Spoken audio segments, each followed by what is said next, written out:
Ya estuve revisando la actividad para, asignada, relacionada con el cuadro sinóptico. No sé si ya usted revisó el aula virtual y pudo ver la revisión. No he revisado, ahorita reviso. Gracias. Ok, bueno, como el tiempo por acá nos apremia, voy a dar comienzo y bueno, luego los demás se van incorporando. Entonces, bueno, quería hoy conversar con el tema número 2, que se titula Cuestiones éticas relacionadas con el proceso de investigación. Pero antes de iniciar, quería dejar un poco algunas sugerencias relacionadas con esta actividad. Cuando ustedes entran al aula virtual, allí ya está el foro abierto con el vínculo, con el debate, principales cuestiones éticas relacionadas con el proceso de investigación. Noté que los que subieron la actividad la hicieron de manera individual. También la pueden hacer de manera colectiva, es decir, en equipo. Entonces, en esta segunda actividad, ustedes van a hacer una revisión, una búsqueda de todos estos aspectos que están relacionados con la ética de la investigación. Y, por supuesto, van a hacer un cuadro, un cuadro comparativo donde ustedes van a decir con cuáles aspectos ustedes se identifican más y por qué se identifican esos aspectos o esas cuestiones que están relacionadas con la ética profesional. De igual manera, pues van a escribir allí en ese debate con cuáles ustedes consideran o cuáles son las cuestiones que se llevan a cabo para considerarlo importante, fundamento como soporte en cuanto a la ética en todo proceso de investigación. Y bueno, esta actividad pues tiene a partir del día de hoy y la deben adjuntar ya el 20 de septiembre. Luego, la tercera actividad que también la quise que la hiciera en equipo, que es la elaboración de un ensayo. En esa elaboración de ensayo, pues el tema central allí va a ser la ética en la comunicación de resultados y divulgación científica. Pues quise que hicieran como máximo 2 cuartillas, pero de desarrollo de contenido. Entonces tendrían una hoja de portada que sería la número 3 y tendrían la siguiente hoja de las referencias que sería la número 4. Entonces, coloqué aquí máximo 2 cuartillas para el desarrollo de esa temática. Ustedes le pueden colocar cualquier título, pero sí debe estar relacionada con este tema, que es el tema central y que corresponde a la unidad número 3. ¿Cómo vamos a trabajar ese encuentro de la semana del día 28? Después de que ustedes ya han hecho, vayan realizado ese ensayo, van a hacer una breve síntesis ese día. Entonces, cuando establecemos la conexión síncrona, ustedes van a participar y van a hablar sobre la realización de esa actividad, qué fue lo que plasmaron allí, qué fueron lo que consultaron, y en eso consiste esa tercera actividad. Entonces vamos a hacer una plenaria, vamos a hacer un feedback en cuanto a los aportes que ustedes quieran hacer con respecto al ensayo que trabajaron. ¿Ok? Claros aquí, entonces, y por supuesto acá les dejé que son ensayos muy valiosos ya a este nivel de ustedes como doctores, dejar un escrito donde bien redactado, bien con buenas referencias, bien siguiendo las normas de la revista Reddit, que es la revista de acá del instituto, del IESIT, para que estos ensayos pues sean sometidos a un arbitraje y ustedes puedan publicarlos. Entonces considero que es importante porque, bueno, es un producto, es un aporte y bueno, ya ustedes pues van a tener su primera publicación en este postdoctorado de acuerdo con el ensayo, pero sí les recomiendo revisar las normas de la revista Reddit de acá del instituto. Ese ensayo pues lo van a consignar el día 5 de octubre. Y por supuesto, pues tiene una ponderación mayor porque acá ustedes van a hacer pues dos actividades en una sola, una que van a hacer el ensayo y la otra que van a sustentar, que van a hacer la presentación en no mayor de 5 minutos por equipo. Por supuesto, si que no haga individual, pues lo hará de la manera individual, pero sí vamos a trabajar en función del tiempo, porque bueno, ya ustedes saben que acá el tiempo de manera online, pues nos pasa muy rápido. ¿Ok? Bueno. Quería también en el día de hoy hablarles de la segunda temática, como lo dije anteriormente. Me permito por acá compartir pantalla.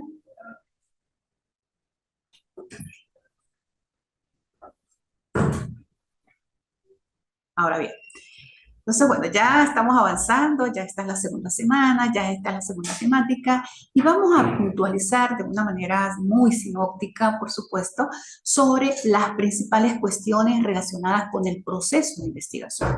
¿Cuáles son esas ¿Cuáles son esas cuestiones éticas y a qué se refiere esa ética en la investigación? Que nosotros todos como investigadores tenemos que tener la ética como soporte, como fundamento en todo proceso de investigación científica. Ahora bien, la ética en toda investigación científica, y como ya nosotros lo sabemos de acuerdo con la revisión de la literatura, es un soporte, es un pilar fundamental, ¿sí? Que sirve como fundamento, que garantiza que en ese proceso de investigación haya calidad, que haya credibilidad de esos actores y autores de ese proceso de investigación, que genere un impacto social en esa investigación y que nos permita garantizar esa integridad científica, esa honestidad, esa responsabilidad, esa apropiación de esa investigación que también contribuye a proteger los derechos de todos los participantes en ese proceso de investigación y que nos lleve a fomentar esa confianza para obtener los resultados que de esa manera, en la medida que nosotros hagamos un buen aporte a la sociedad, estamos contribuyendo con un mundo mucho más justo y más equitativo. Ahora bien, cuando nosotros hablamos de cuestiones éticas en la investigación, ¿qué son esas cuestiones éticas? ¿Por qué nosotros hablamos de cuestiones éticas? ¿Por qué los autores, por qué los investigadores hablan de principios éticos, aspectos éticos? Y que nosotros tenemos que apropiarnos porque una investigación sin un acto intelectual, pues sin un acto moral, pues queda un vacío. Y así lo decía Albert Einstein, es un vacío que queda en todo proceso de investigación cuando no hay un acto de moralidad. Entonces, ¿qué son las cuestiones éticas? De acuerdo con la revisión de la literatura, las cuestiones éticas no son más sino ese conjunto de principios, de normas, de estatutos, de resoluciones, ¿sí? Que nos van a guiar a la conducta o el comportamiento de todos los investigadores, pero que también permite que esos estudios que se estén haciendo, que toda esa revisión de esas investigaciones se lleven a cabo, pero de una manera justa, de una manera honesta, de una manera respetuosa, que nos lleve a esa integridad, a esa honestidad, a esa responsabilidad de la integración física en cuanto a los participantes y haga una producción, un impacto positivo en cuanto a los aportes que se hagan en la sociedad. Esas son las cuestiones éticas, son principios, son normas. De igual manera, pues quise reflejarlo acá, las cuestiones éticas o los aspectos éticos, por supuesto, tomando algunos elementos en los cuales me fundamenté. En primer lugar, cuando nosotros hablamos de cuestiones éticas, no son más, como lo dije anteriormente, algunas consideraciones morales que parten, es decir, que inician de una concepción de esa idea y que finalizan con una difusión de resultados. Pero, ¿qué sucede? ¿Cuál es el papel del investigador en estas cuestiones éticas? Tiene que partir de esa protección de los derechos participantes cuando nosotros estemos realizando ese proceso de investigación y que se debe llevar a cabo en todas las etapas del proceso de investigación. Esa protección de los derechos de los participantes no son más sino la privacidad y la confidencialidad. que se llevan a cabo en esas etapas del proceso de investigación y que esa privacidad y esa confidencialidad van a garantizar la integridad científica, es decir, la honestidad y la comprensión que nos hace un proceso de integración y nos lleva a asumir una responsabilidad ante la sociedad. Entonces, bueno, quise sintetizar esa información acá en este gráfico porque, bueno, ya nosotros lo sabemos y tenemos que apropiarnos y tenemos que manejarnos. Ahora bien, también nosotros hablamos de algunos aspectos que son claves y que le dan importancia a esas cuestiones éticas. ¿Por qué son fundamentales tomarlas en consideración? Porque la ética en la investigación es fundamental por varias razones. Primero, nos permite, como lo dije anteriormente, en esa estructura, proteger a los participantes, ¿sí? Que tengan un consentimiento informado, informarles sobre el objetivo de la investigación, sobre cuáles son los posibles resultados que se aspiran a obtener, para qué se está haciendo esta investigación, por qué se está haciendo esta investigación. Y noten que nosotros cada vez que vamos a aplicar una investigación, pues sí hacemos una introducción, hacemos un protocolo para informar a esa persona que la estamos seleccionando como informante y que por supuesto pues no es una persona obligada, sino que sea de mutuo acuerdo, que haya empatía y que realmente sea valiosa para nosotros, para esos aportes en el proceso de investigación. Y por eso también otra de las razones por las que es fundamental tomar todas esas consideraciones o todas esas cuestiones éticas en el proceso de investigación es porque nos ayuda y nos induce a tener una integridad científica, a tener un sentido de responsabilidad, a tener una credibilidad en ese proceso de investigación, porque eso genera una confianza pública, porque vamos a tener que hacer un aporte con esos resultados a la sociedad. Y también, pues también se debe manifestar que haya un impacto positivo, un impacto social ante la sociedad con referente a cualquier tipo de investigación que nosotros estemos realizando. Y por eso, otra de las razones sería el cumplimiento de las normas y regulaciones. Noten ustedes que todas las instituciones, todas las universidades, todos los gobiernos, todas las diferentes institutos tienen sus propios estatutos, tienen sus propias normas. ¿Por qué? Porque la ética en las investigaciones es esencial para garantizar la calidad, para garantizar la credibilidad, para contribuir a una relevancia social de las ciencias. Y todas estas cuestiones éticas pues se van realizando en todas esas fases, en todas esas etapas de cada uno de los procesos del proyecto de investigación y que contribuyen a que nosotros generemos resultados para obtener una información que sea mucho más justa y, por supuesto, que sea mucho más equitativa. Entonces, todos estos aspectos o todas estas cuestiones éticas le dan importancia y nosotros como investigadores, pues tenemos que considerarlas en el proceso de investigación. Ahora bien, acá pues ya entrando en cuáles son las principales cuestiones éticas, quise puntualizar las más importantes y las que son nosotros más conocemos cuando estamos realizando un proceso de investigación.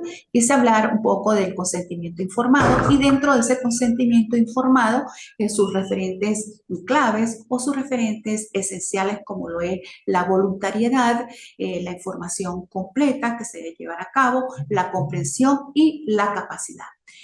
Otro de las cuestiones éticas está la privacidad y la confidencialidad y que dentro de esta cuestión ética están algunos referentes clave como lo es la anonimización y la confidencialidad.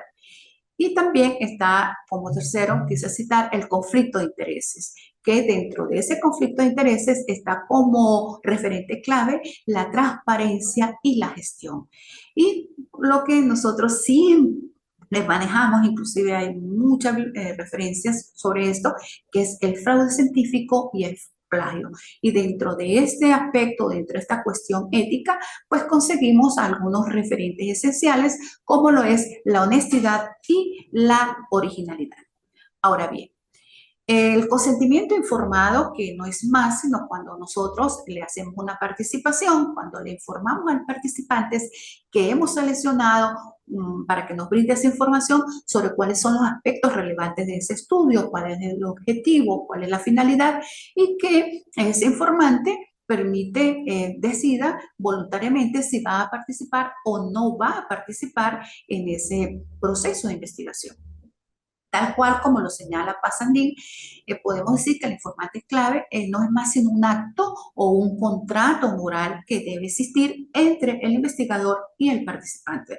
Como lo decía, lo podemos decir en términos más coloquiales, cuando ya nosotros cerramos ese pacto y ya concretamos y ya precisamos cuál es el informante que ya dijo que sí y que ya vamos a asumir esa responsabilidad entre el informante y el investigador.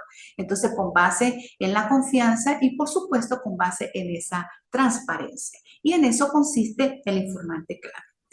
Ahora bien, dentro del consentimiento informado como cuestión ética, como una de las cuestiones o razones éticas de la investigación, quise mencionar algunos referentes claves o esenciales dentro de este apartado, como lo es la voluntariedad. Y la voluntariedad, como su nombre lo indica, pues no es más sino cuando ese investigador decide libremente que sí va a participar, no lo podemos coaccionar y por supuesto pues no le estamos dando ningún incentivo.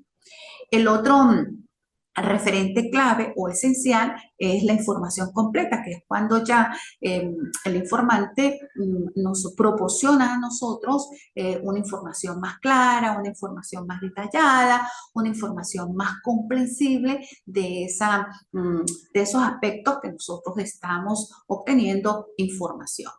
Y por supuesto, en tercer lugar, quise citar acá como referente clave la comprensión.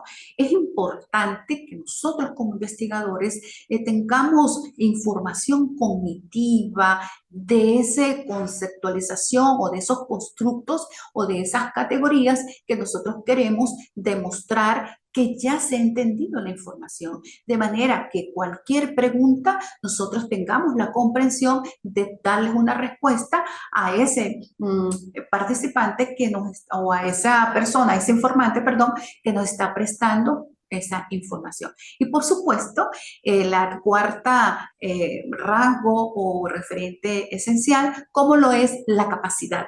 Esa competencia, diría yo, esa capacidad cognitiva que nosotros tenemos como investigadores para tomar decisiones en cuanto a esa búsqueda de esa información. Ahora bien, esto pues ya está todo relacionado con respecto a la primera cuestión o las principales cuestiones éticas del proceso de investigación. En segundo lugar, pues acá menciono lo relacionado con la privacidad y con la confidencialidad. La privacidad, pues, es aquel derecho que tienen las personas de controlar la información por sí misma. Es una información que debe quedar consigo, que no la tenemos que difundir hasta tanto no tengamos ese permiso autorizado.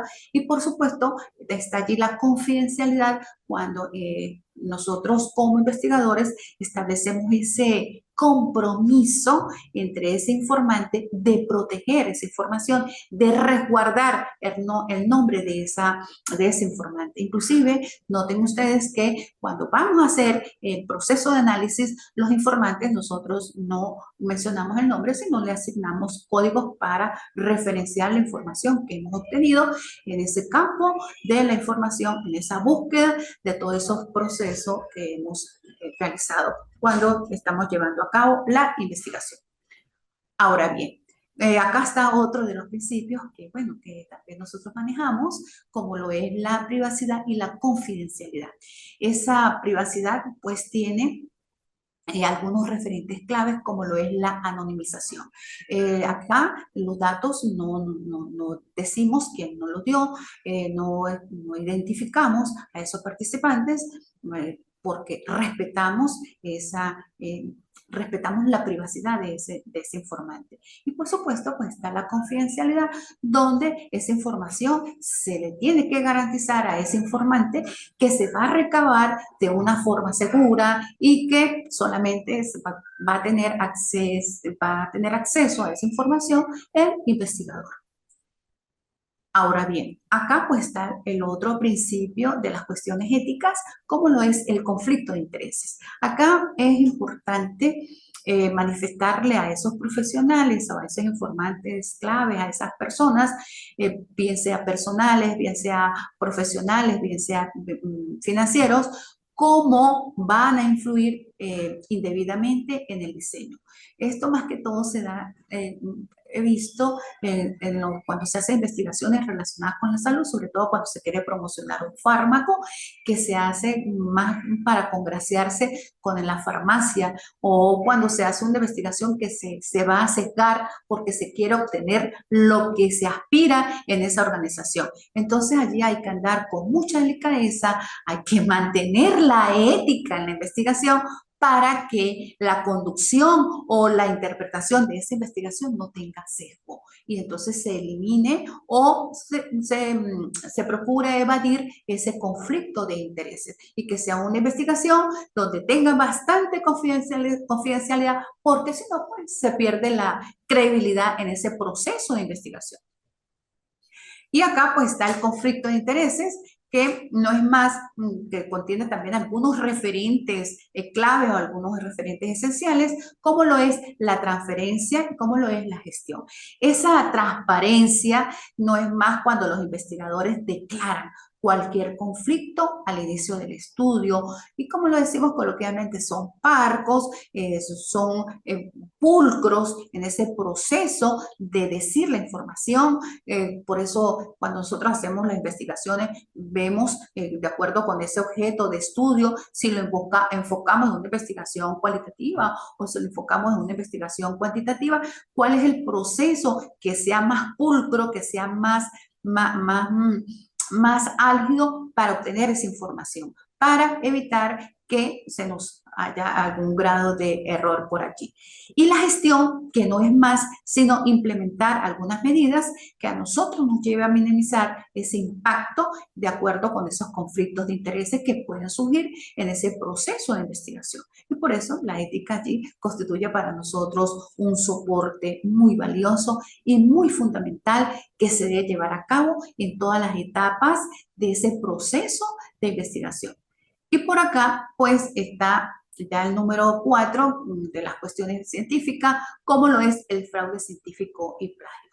Y no es más, sino implica acá cuando hablamos de fraude científico, está relacionado con la fabricación, con la falsificación y con el plagio de los datos. Cuando nosotros no respetamos ese derecho de autor. El plagio, pues cuando nos apropiamos de esos escritos que son ideas que a veces decimos que es nuestra, pero que no son nuestras, que la copiamos a veces tan textualmente y no referenciamos de dónde viene la fuente. Entonces, pues por allí podemos utilizar algunas estrategias, como lo es el parafraseo, como lo es la cita, como lo es pequeños tics, pero siempre respetando el derecho de autor y dándole el crédito a esa institución, dándole los créditos a ese autor que lo ha referenciado en cualquier artículo y en cualquier obra de la que nosotros hemos trabajado.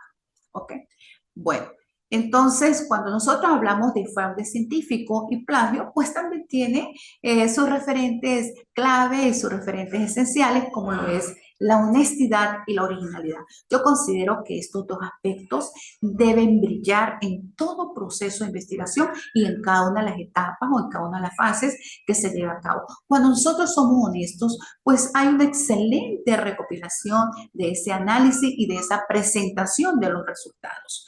Cuando de verdad se va al campo, cuando no se hace un invento de los resultados, sino cuando se aplican los instrumentos, cuando se sigue la rigurosidad científica que debe llevar todo proceso de investigación. Y uno nota cuando está leyendo cualquier trabajo de investigación en la originalidad. Por eso lo que se citar acá como otro referente. Cuando hay el discurso, se conoce, cuando de verdad la persona está parafraseando, cuando la persona conoce su objeto de estudio, entonces, y cuando va a la fuente, bien sea fuentes primarias, bien sea fuentes secundarias, y cuando nota usted que tal cual como utilizó esas fuentes, puede hacer una referencia, cómo aborda con esas fuentes ese objeto de estudio. Entonces es evidente cuando hay originalidad en cuanto al discurso y en cuanto a la forma cómo se cita y cómo se respeta ese derecho de autor. Ahora bien, bueno, era la segunda actividad que tenía planificado para la clase de hoy. Y como ustedes han notado que, no, como hemos visto a lo largo de esta clase, que la ética es un fundamento o es un componente fundamental en todo proceso de investigación. Y por eso quise cerrar con esa frase en palabras de Albert Einstein, que él dice que la ciencia sin religión es coja y que la religión sin ciencia es ciega. Entonces, la investigación científica tiene la responsabilidad que debe garantizar a todo proceso de investigación, llevarlo a cabo de una manera ética y que beneficie los resultados que nosotros vamos a presentar ante la sociedad. Entonces, es importante que la investigación científica no puede existir en un vacío moral. Y por eso él lo dice acá, la ciencia sin religión es coja, la religión sin ciencia es ciega. Entonces, todo proceso de investigación científica no puede evadir la ética, no puede darse sino un vacío de moralidad. Por eso es importante que nosotros como investigadores manejemos estas cuestiones éticas, que sí las conocemos y que, por supuesto, pues debemos apropiarnos en todos los elementos que nosotros llevemos a cabo. Y no como, bueno, como yo le digo a mis alumnos, estamos de cumplimiento, cumplo, pero miento. Entonces yo creo que cada investigador tiene que apropiarse, tiene que sumergirse en todos estos principios éticos de la investigación científica. Bueno, estimados participantes, este ha sido mi aporte en el día de hoy relacionado con este tema número 2. Los oigo. Saludos, doctora. Excelente disertación. Aquí estamos los dos pupilos, el ingeniero Lobo, el que estoy yo, agradecidos por el desarrollo y pues bueno, atentos con eso, lo que es el fraude y el plagio, ¿no?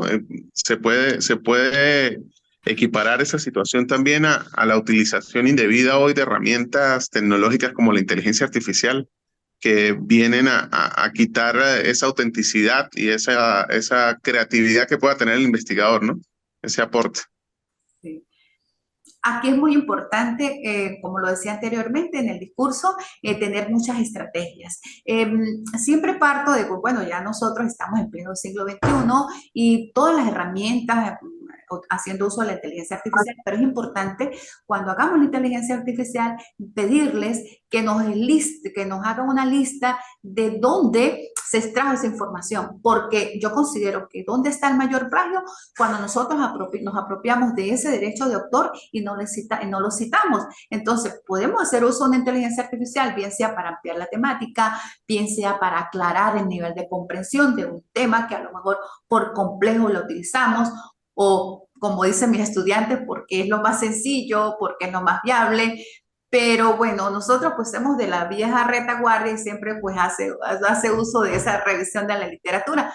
Pero yo creo que es importante que nosotros acá le pidamos cuando queremos la información que nos diga de dónde está esa información y por supuesto nos queda el trabajo a nosotros de corroborar y terminar y haciendo uso, en la medida que nosotros comprendamos el tema, en la medida que nosotros conozcamos el objeto de estudio, yo sé que va a haber aportes, pero si dejamos tal cual como nos lo presenta la inteligencia artificial, pues bueno, ya ahí ya no hay un consentimiento informado, ya ahí no hay originalidad y perdemos la credibilidad, que es lo más importante en cuanto a la ética, porque la ética es el fundamento de todo proceso de investigación que se tiene que llevar a cabo en todas las etapas de investigación.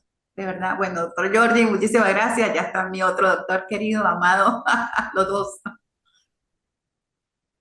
Profe, Cuénteme, doctora. Voy a seguir trabajando individual porque ni Jordi ni Lobo quisieron trabajar conmigo. No puede ser, Ay, no puede ser. Ellos están haciendo equipo. No puede ser, ellos puro un dúo fuerte ahí entre ellos dos, o sea que no aceptan un trío. no. Ah, bueno, no sé, profe. No, no, pero de tres, ¿no? De Ay, tres. Profe, otro punto importante, en cuanto al plagio, tú agregaste un link en el aula virtual. Ajá. Punto, también tú pusiste información y agregaste un link de las principales herramientas que hay para detectar antiplagio. Ah, sí, sí, sí. Mm, Sí, Eso también lo también. hice, muy bien. Y eso es importante. Claro, si uno revisa la web, estamos abarrotados de muchos plagiarismos, ¿no? Pero hay unos que hay que pagar, hay otros que son gratis, pero solamente le permiten a uno revisar pequeños párrafos que no sean, que no superen más de 10 líneas. Y pues si el párrafo, vamos a suponer, usted quiere vaciar todo un capítulo, tendrá que hacerlo como en una semana. Entonces, por eso mucha gente, hay muchos plagiarismos que nosotros los podemos utilizar, que son pagos y que la frase que usted considera que está como muy, muy bien coordinada allí y que a veces pues uno lee a algunos autores y le hace como muy cotidiano, pues esa frase yo las puedo buscar. Yo he utilizado, de verdad que a veces me he gastado un poco de tiempo haciendo eso porque me interesa. Cuando yo veo bastante, he tenido momentos, no sé, a veces tengo suerte de conseguir tesis hasta transcritas completamente y pues ahí se detecta totalmente el plagio. Aunque hoy día yo creo que les asigné a usted, les sugerí un material, no recuerdo ahorita el autor, donde cuando uno cita y no referencia al autor, lo llaman no plagio, sino similitud. Entonces, bueno, perdonen los abogados, ¿no?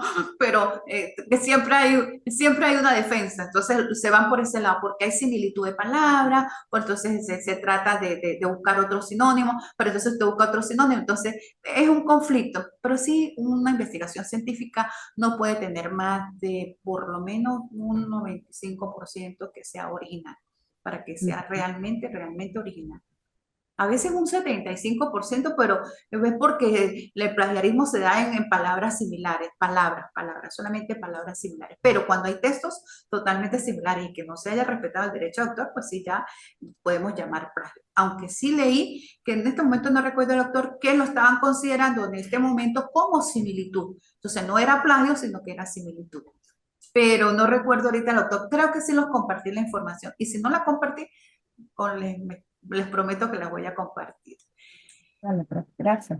Bueno, doctor Egle, ¿o alguna otra información?